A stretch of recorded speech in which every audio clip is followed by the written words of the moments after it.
Hi YouTube, it's Jean-Luc from Fins and Flora. I just wanted to give you an update on my tub pond that I put together a couple weeks ago and let you know where my plans have deviated from my original plan and what I think I'm going to do with it moving forward.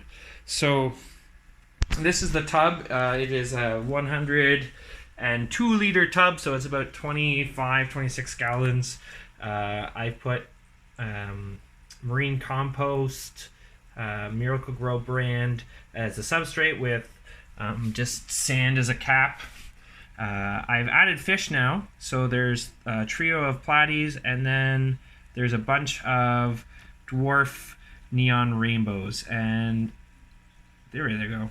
So for the most part they hide in the underneath here in the shady section because I don't have a whole lot of plants in there yet, but I think this water wisteria will take over pretty quickly. But when food comes in or you splash a little bit, they all zip out normally up to the top and they zip back away. I've put in some spawning mops, and they were laying eggs in here. So there's a bunch of little eggs, which is pretty awesome. And I'm running a couple different experiments. So originally I was gonna set this up with fountain pumps, and my plan was to pump water from this side across to circulate here, or actually vice versa, it doesn't really matter. But what I've ended up doing, because I've heard that dwarf neons you can raise the fry with the adults, so I'm going to give that a try. So that's why I've left that mop there. That's been there for a couple days.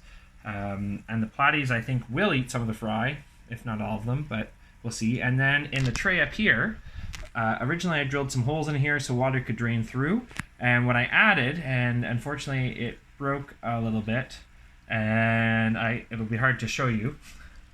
This is another spawning map that was filled with rainbow eggs that I've moved here. So instead, I have basically a pipe of PVC. Well, it's a fitting for hydroponic, but you could do it with a pipe, and I've put this mesh over the end of it, and the pipe extends down into the bottom part here, and I've put an air stone, and it doesn't go as deep as I like it to, but it was kind of just to see what happens, and I like how it worked, and I think I'll work on it a little bit more, improve it a little bit. But the idea is that the air stone goes down to the bottom of this tube, and as the bubbles come up, well, that actually isn't too bad. It will bring water up from in here that will circulate through and go back out through those holes.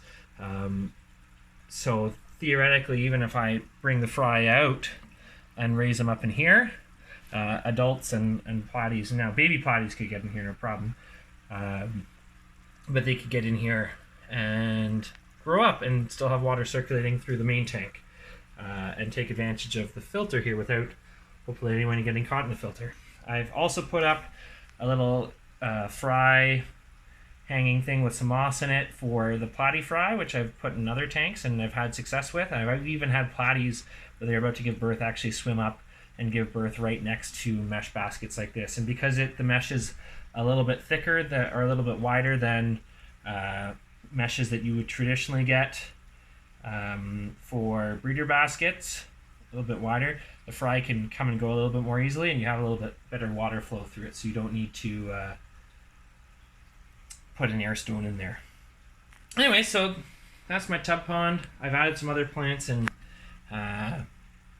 mesh baskets. These are just I don't know what this is. I found it by the river. I thought it was really cool.